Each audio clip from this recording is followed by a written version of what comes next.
as a person where they think well, reason am by yourself. United States, they keep on uniting themselves to grow their country. But for here now, they want to divide una, and you Biafra, you they support them, say make them divide this country. And the second thing, we want to get our country so that we're gonna implement Sharia law. Yes, we're gonna implement Sharia law. That Sharia law is the way of our life. Nobody gonna stop us from doing it. Hello and what's up guys? In this video, Nigeria is heating up again as voices from the north clash hard over one dangerous question. Should this country stay one or should it be divided?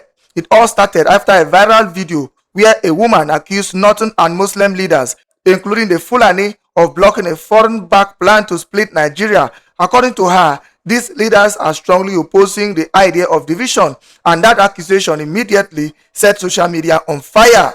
That claim triggered serious reactions, and now Northerners themselves are speaking loudly, some saying never divide, others saying let it happen now. One Northern voice came out clearly and calmly: don't divide Nigeria. He said no country, not even the United States or the United Nations, has the power to break Nigeria apart. According to him, this nation belongs to all of us, North and South. Yes, leadership has failed, insecurity is everywhere, and corruption is choking the system, but Nigeria can still overcome. He warned that countries that split often never find peace again.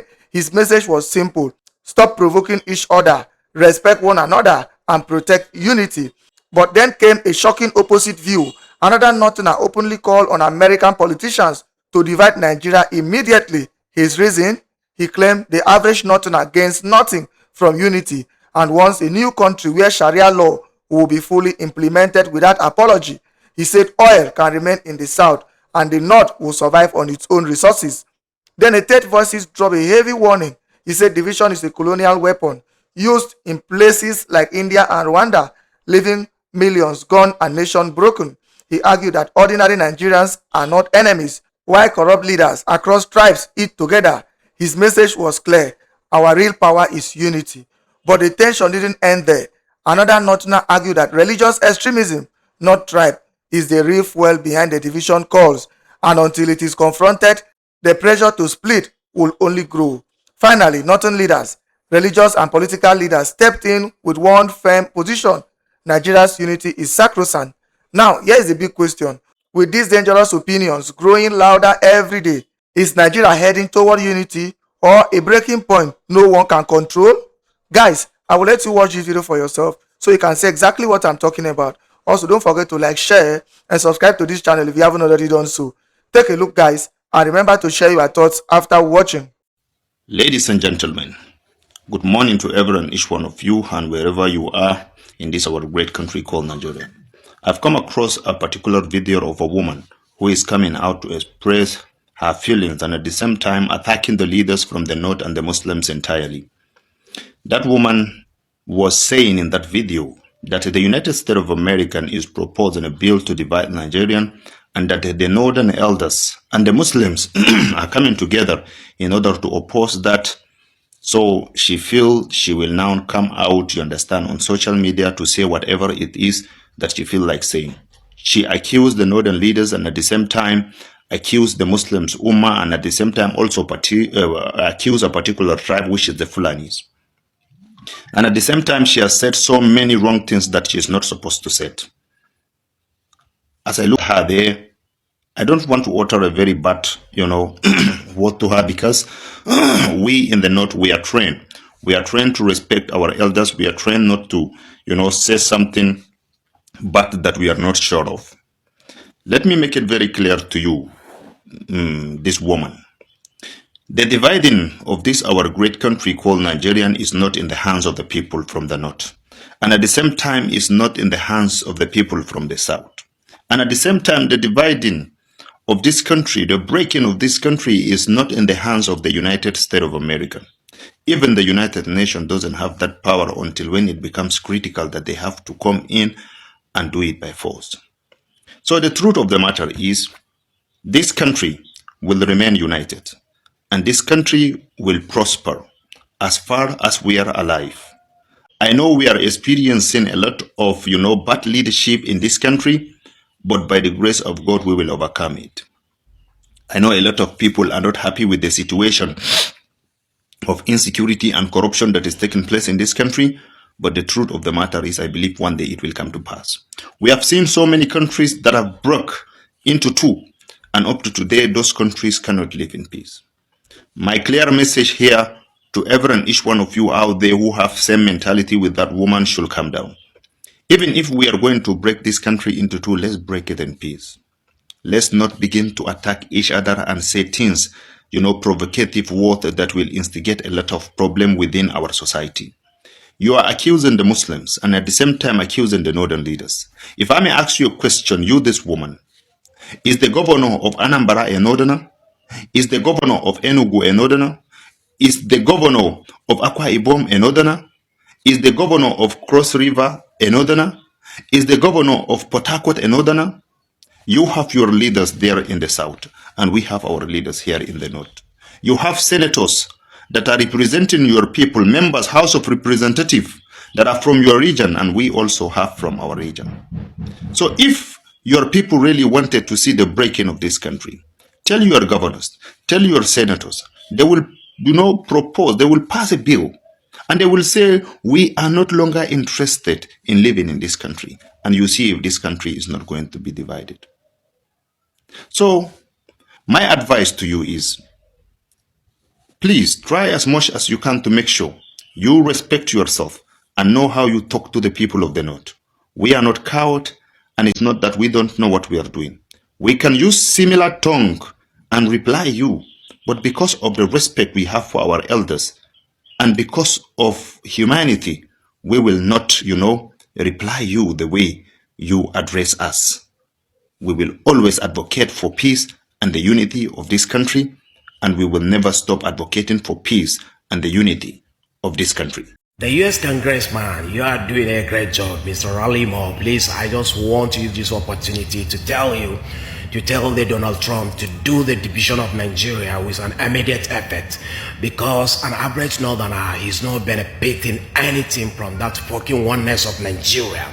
And the second thing, we want to get our country so that we're going to implement Sharia law. Yes, we're going to implement Sharia law. That Sharia law is the way of our life. Nobody gonna stop us from doing it. Whether Nigeria is divided or is not divided, we're gonna implement Sharia law. Sharia law has come to stay in the northern state. So it is even better to divide the country so that we're gonna do it in a full of scale. You understand?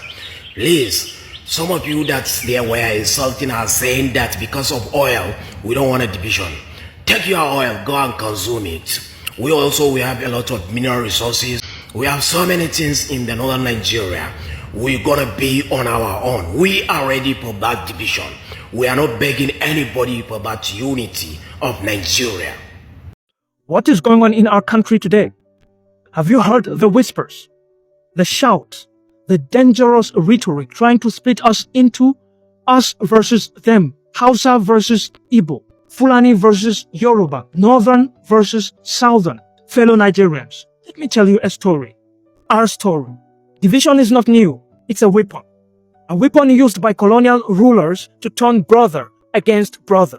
Let me show you how it works. Number 1. The colonial playbook. The British divided Hindus and Muslims in India. What was the result? 1 million dead, 15 million displaced, generations of hate. The Belgians in Rwanda labeled some Tutsis and some Hutus. What was the result? 800 slaughtered in 100 days. In Syria, artificial borders drawn by foreigners led to a war. ISIS, refugees, ruin. These are not just history lessons. This is a warning. Number 2, the truth they don't want you to see. You know who isn't divided? The corrupt leaders stealing our future. Hausa, Yoruba, Igbo, they dine together, laugh together, profit together. But us, we are busy fighting over tribe while they rob us blind. Someone from another tribe isn't your enemy. They are your neighbor, sharing the same streets and sunsets. They are the market woman who greets you with a warm smile, the mechanic who keeps your car running, the teacher who shapes your child's future. They are not a threat, but a friend, bound to you by humanity. not divided by heritage. Number 3, our power is unity. China united. Now they are a global giant. Malaysia and Singapore turned diversity into prosperity. Imagine a Nigeria where Igbo innovation meets Hausa trade, Yoruba culture meets Fulani heritage. That is unstoppable. Yes, history has scars. The 1966 coup? A few individuals, not 50 million Igbos today. Shame on anyone who uses yesterday's pain to divide us today. To those showing hate, you will fail.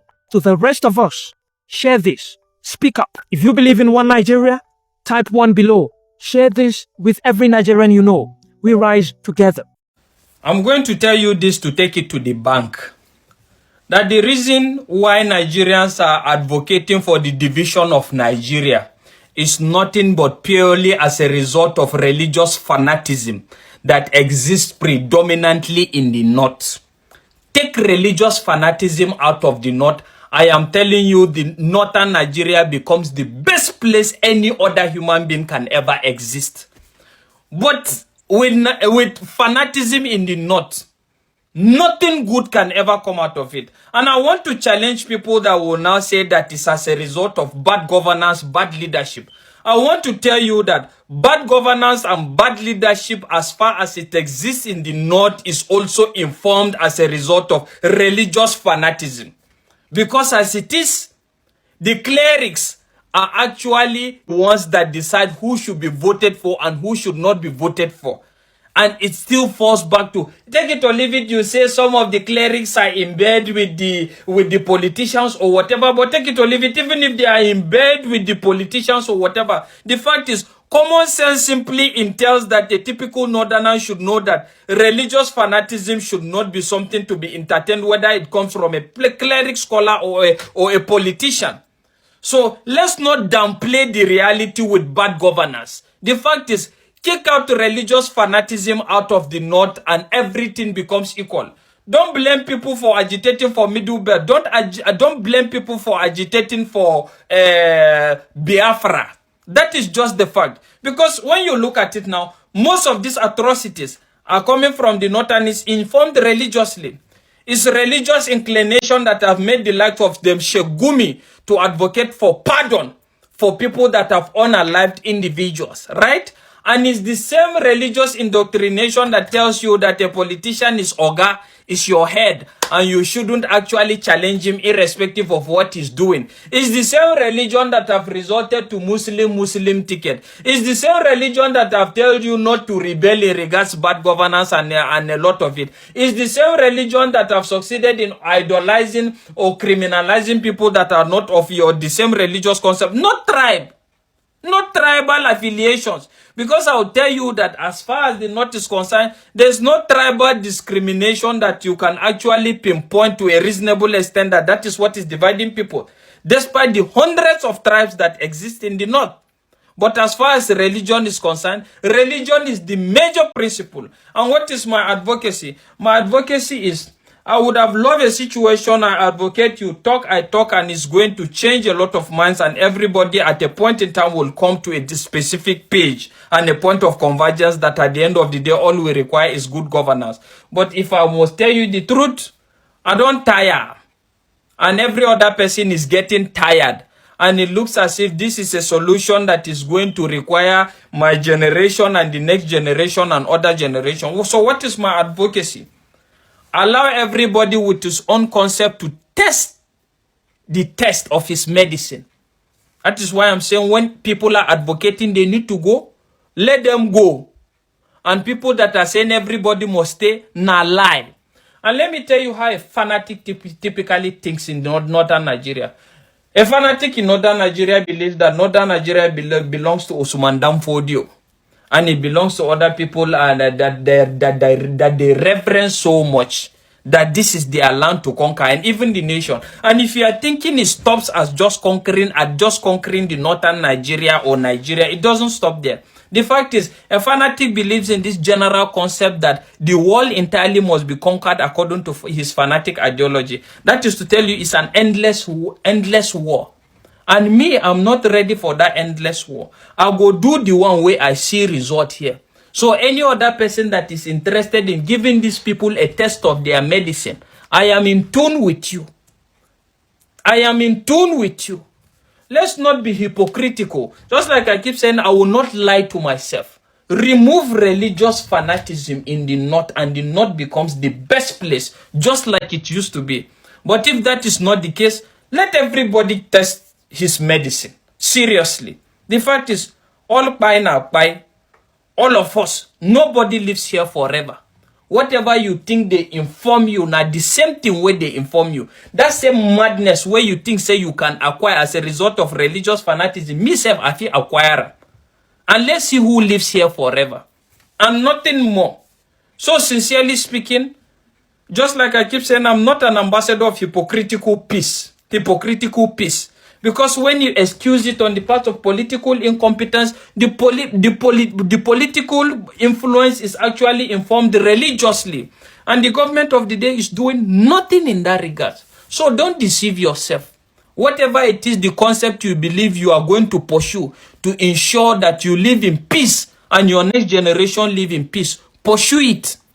Till we see from the body language of everybody concerned and even the government that they are ready to embrace peace and let everybody live in harmony, then we can now have a different conversation. But as far as now is concerned, don't deceive yourself.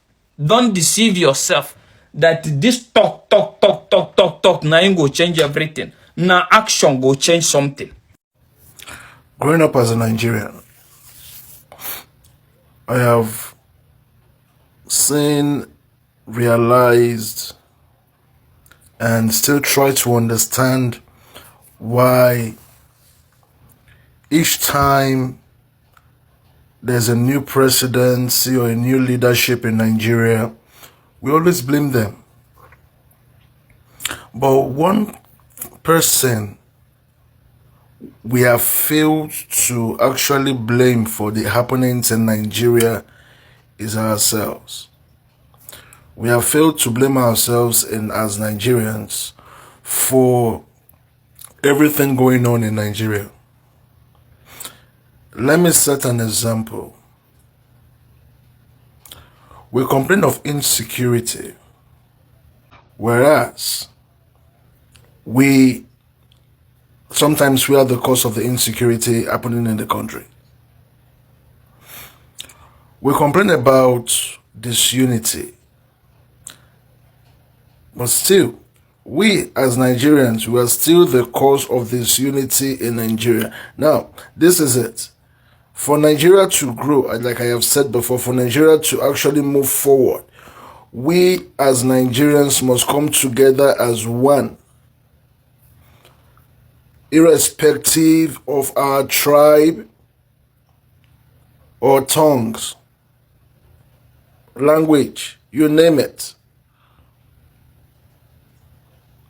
We have to stop the tribal hate, the tribal war, for us to be united. 2, we have to stop the religious fracas, the religious battle, the religious differences between us, because now tribalism and religious differences has made us as Nigerians lose our humanity. I cannot claim to be a Christian when I have lost my humanity, when I hate the other person standing next to me or in front of me. I cannot claim to be a Muslim when I hate someone for not being a Muslim. I cannot be a traditional worshipper when I hate both Christians and Muslims put together. So, do we want Nigeria to actually move forward? It is when we decide to take away the mentality of tribalism and religiousness in our lives as Nigerians. Then, and only then, can we face the bad leaders we have. Yes.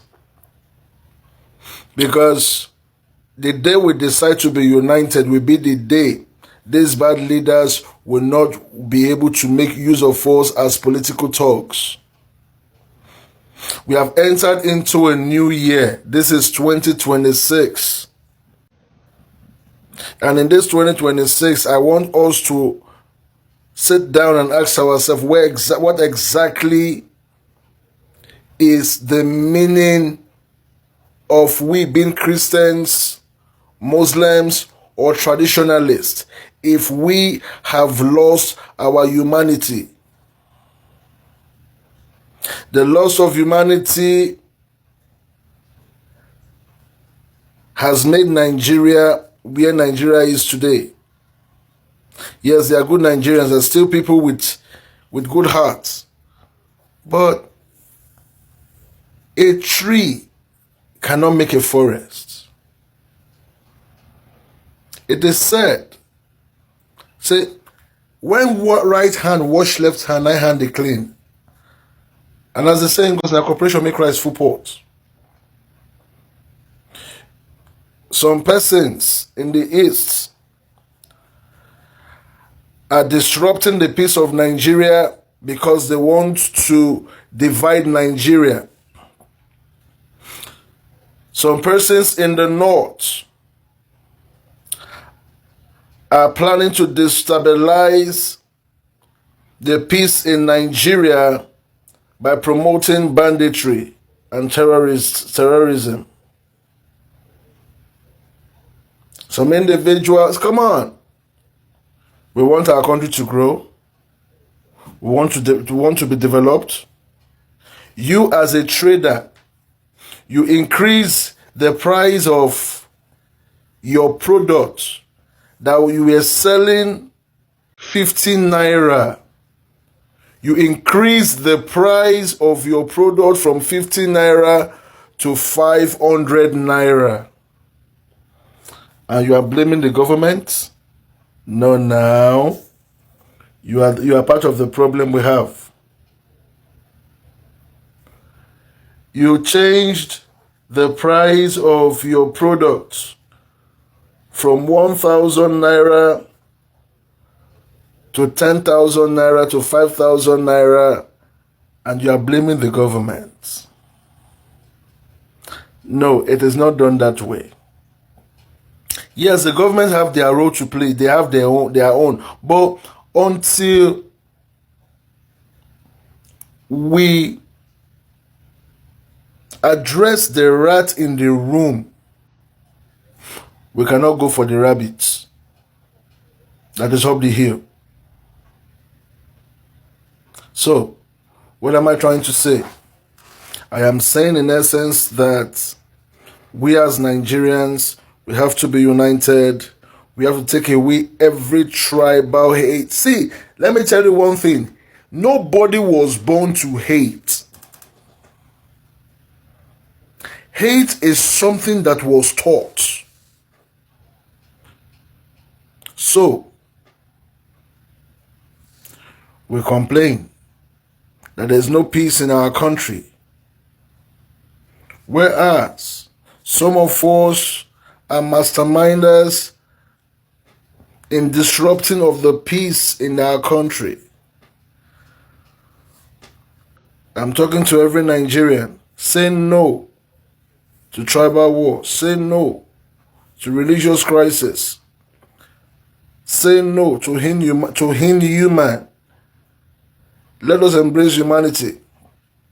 Because if you lose your humanity, you cannot open your mouth to say you are a Christian or you are a Muslim or you are a traditionalist. I want to ask you, where did we sit down to make Nigeria 36 states with Abuja as the capital? Where did we sit down? The country that was negotiated was 3 regions: the North, the West, the East. 1963, by plebiscite, Midwest came. Where did we sit down and draw the boundary and then gave 19 states to the North? 774 local government, majority to the North. 8,800 ward, majority to the North. Look, there is no bill that can pass in that National Assembly if the North does not say so. Because the North, as we have it today, is the kingmaker. I don't hate the North.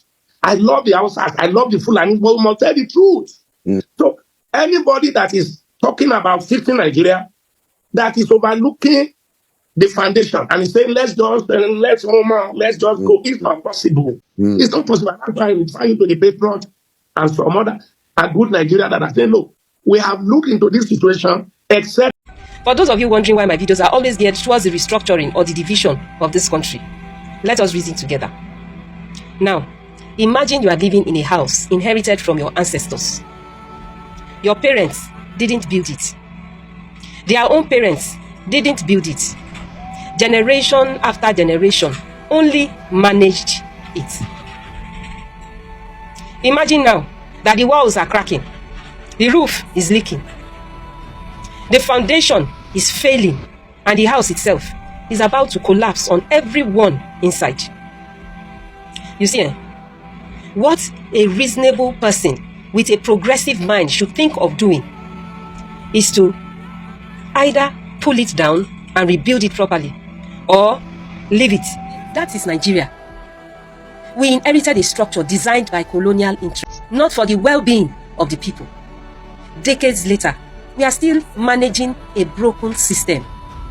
Centralized power, weak institutions, inequality, and corruption. But here is the problem. Those people benefiting from the cracks do not want the house touched, because the collapse does not affect them the same way it affects majority. So the question we should be asking ourselves is, how long do you expect a broken structure to protect the people living inside?